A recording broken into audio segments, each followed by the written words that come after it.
Good evening. Good evening. This is Waltering Ellis. I was coming back. I didn't read the Proverbs on day. You all forgive me. I'll get it together. Sometimes new stuff, it takes a while. And I'm not going to make excuses. I didn't do what I was supposed to do this morning.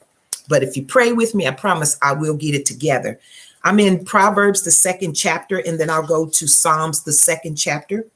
Proverbs 2 says, "My son, if thou wilt receive my words and hide my commandments with thee, so that thou incline thine ear unto wisdom and apply thy heart to understanding. Yea, if thou criest after knowledge and liftest up thy voice for understanding, if thou seekest her as silver and searchest for her as for hid treasures, then shalt thou understand the fear of the Lord and find the knowledge of God. For the Lord giveth wisdom, out of his mouth cometh knowledge and understanding. He layeth up sound wisdom for the righteous. He is a buckler to them that walk uprightly. He keepeth the paths of judgment and preserveth the way of his saints. Then shalt thou understand righteousness and judgment and equity, yea, every good path. When wisdom entereth into thine heart and knowledge is pleasant unto thy soul.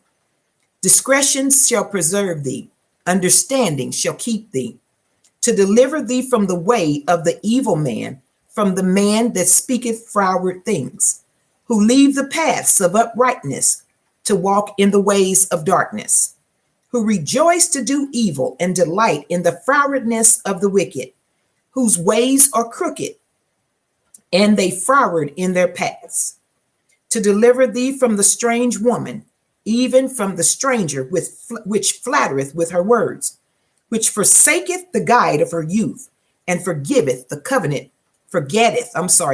of her God. For her house inclineth unto death, and her paths unto the dead. None that go unto her return again, neither take they hold of the paths of life.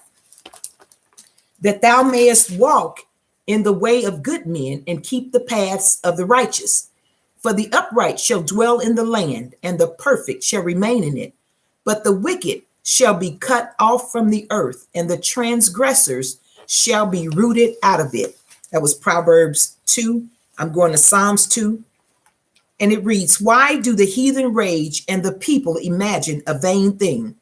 The kings of the earth set themselves, and the rulers take counsel together against the Lord and against his anointed, saying, Let us break their bands asunder and cast away their cords from us. He that sitteth in the heavens shall laugh, the Lord shall have them in derision. Then shall he speak unto them in his wrath, and vex them in his sore displeasure. Yet have I set my king upon my holy hill of Zion. I will declare the decree. The Lord hath said unto me, Thou art my son. This day have I begotten thee.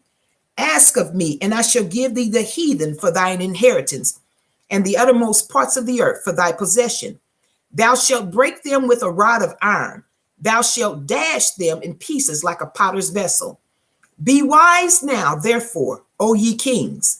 Be instructed, ye judges of the earth. Serve the Lord with fear, and rejoice with trembling.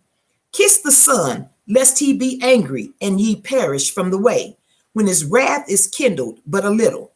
Blessed are they, all they that put their trust in him." Amen. May the Lord add a blessing to the readers, hearers, and doers of his word. And the Lord say the same. Tomorrow will be the third. I'll be going to Proverbs 3 and Psalm 3. You can read it ahead. You can read it, whenever. Just read the word. And the more you read the word, the more it becomes a part of who you are. God bless you for joining me. Thank you for joining me. And may the Lord add a blessing to the readers, hearers, and doers of his holy word. Amen. Good night.